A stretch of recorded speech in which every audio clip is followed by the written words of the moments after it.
Hey everyone, this is Alex Buy Stuff, and today we're going to talk about the upcoming speculated Porsche 992 GT3 RS. And right now, we obviously, to everyone that's really into Porsches, they know that the GT3 has been fully released. All the embargoes have been lifted for the YouTube people. There are real reviews, there are real people driving the car, at least the PDK version, and everyone seems to love it just like they loved the last one. Today's topic is how much power, both horsepower and torque, do we think, or do I think, the GT3 RS will have over the GT3. So I want to make this video really quick because I have some other GT3 RS related videos I'd like to make, and I've just put together a quick little spreadsheet for you guys. So I love spreadsheets. A lot of people hate spreadsheets. Let me get this a little bit bigger for you guys right here.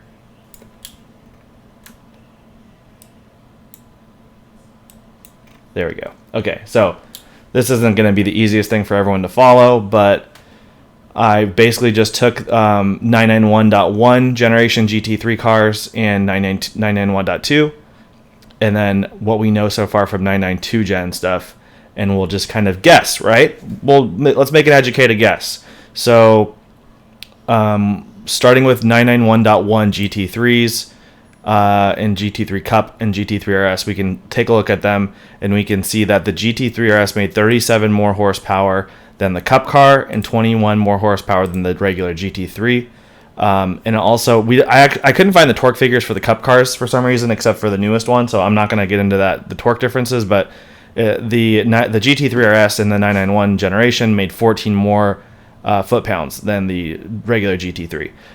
Moving into the 991.2, things actually got a little bit closer, meaning the GT3 was able to make more power compared to the GT3 RS, and so only 31 more horsepower than so 31 more horsepower than the Cup car, and only 17 more horsepower than the regular GT3, and only 8 foot-pounds of torque more than the regular GT3. So it did get a little bit tighter, the gap between the two, and I'm not that surprised, to be honest with you, because the big differences on the 991.2 really came in the form of downforce, and that was how they were able to get the car a lot faster on the track.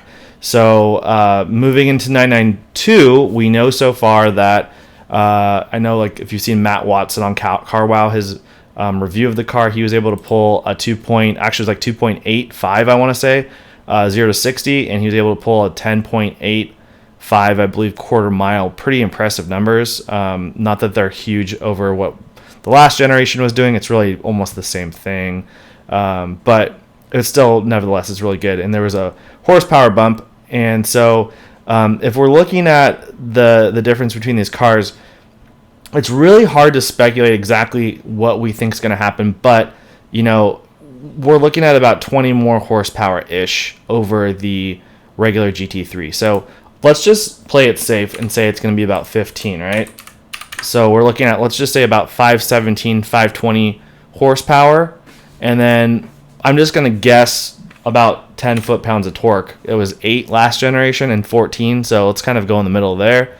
So we're going to add 10, and we're landing at 356 foot-pounds of torque. Not really a huge increase in power over the regular GT3, and to be honest with you, I would kind of expect to see similar 0 to 60. I'm going to guess it's going to be a 2.8, maybe a 2.7 if there's some new trick technology, and the quarter mile is probably going to be about the same thing, 10.8. So these are going to be my guesses. Now, you never know. We might actually end up waiting a really long time for the RS. Maybe instead of it coming out like as a 2022, it might end up even being a 2023, and maybe they're going to throw a hybrid power plant on it. I would assume they're going to save that more for like a GT2 RS, but it's really hard to say exactly what's going to happen, right? So I'm just going to cut the video here. This is going to be my prediction around, let's just say, around 520 horsepower, around 355 foot-pounds of torque. 0 to 60, my guess is 2.8 seconds, and quarter mile around 10.8. I'm sure some of you guys watching this might be like, okay, master of the obvious. Maybe you felt like that was obvious too, but it's nice to just look at all the numbers on a sheet and go like, this makes sense. So I do have a catalog I got with some pictures of the new Cup car, and I think I'm gonna make another video talking about what features we might see that will be new. Not sure when that video will come out, but stay tuned, subscribe, and all that stuff if you're interested in GT3 RS content for the 992 generation. Thanks, guys.